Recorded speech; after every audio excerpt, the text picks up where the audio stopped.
भाजपा के संसदीय बोर्ड और चुनाव समिति से नितिन गडकरी को बाहर का रास्ता दिखाए जाने के बाद सियासी गलियारों में कई तरह के सवाल उठ रहे हैं, कई तरह की सरगोशियां चल रही हैं। कोई इसे भाजपा के भीतर चल रहे घमासान का नतीजा मान रहा है, तो किसी को यह बदली परिस्थितियों में भाजपा की बदली हुई रणनीति लग रही है।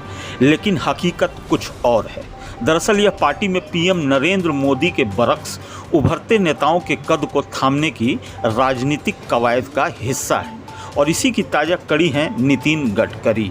पार्लियामेंट्री बोर्ड से उन्हें बाहर करने के पीछे का पूरा खेल बताएंगे हम आपको, लेकिन उससे पहले आप इस चैनल को सब्सक्राइब ज़रूर कर दें ताकि हर खबर की अपडेट आप तक सबसे पहले पहुंच सके।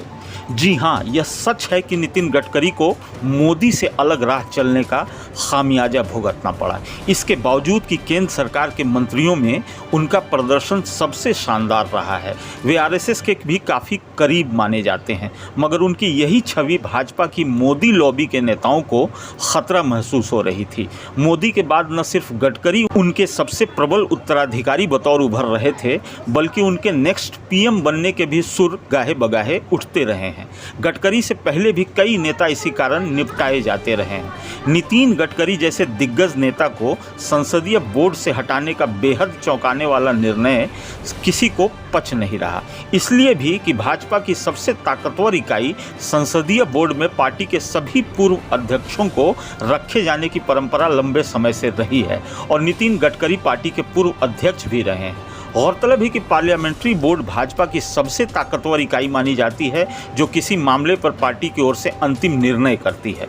गडकरी को पार्टी के संसदीय बोर्ड से बाहर का रास्ता दिखाने के बाद नई सूची में पीएम नरेंद्र मोदी और अमित शाह के अलावा रक्षा मंत्री राजनाथ सिंह और पार्टी अध्यक्ष जेपी नड्डा ही सीनियर नेताओं के रूप में शामिल रह गए हैं। इन सभी नेताओं को मोदी के विशेष समर्थक के रूप में देखा जाता है। दरअसल नितिन गडकरी को प्रधानमंत्री नरेंद्र मोदी से अलग रुख रखने वाला नेता माना जाता रहा है। वे अलग अलग अवसरों पर पीएम से अलग रुख रखने के लिए भी जाने जाते रहे हैं। कई बार उनके पीएम से मतभेद होने की खबरें भी सामने आई थीं। हालांकि पार्टी के किसी भी स्तर से इन खबरों की कभी पुष्टि नहीं की गई। स्वयं नितिन गडकरी ने भी कभी इन मामलों पर खुलकर अपना पक्ष नहीं रखा, लेकिन माना जाता है कि कभी स्वयं को महाराष्ट्र के मुख्यमंत्री और प्रधानमंत्री पद की रेस में मानने वाले नितिन गडकरी पीएम से कई मायनों में अलग रुख रखते हैं। संसदीय बोर्ड से उनकी छुट्टी को उनकी बेबाक बयानी की सज़ा के तौर पर देखा जा रहा है। इस कदम के पीछे प्रधानमंत्री मोदी के विश्वस्त सिपह सलार अमित शाह को आगे ले जाने की सोच भी काम कर रही है, जिसका साफ साफ मतलब है पीएम मोदी के बाद नंबर 2 पर अमित शाह को ले जाने की कोशिश। यानी मोदी पार्टी और सरकार दोनों जगहों पर अमित शाह को धीरे धीरे नंबर 2 तक ले जा रहे हैं।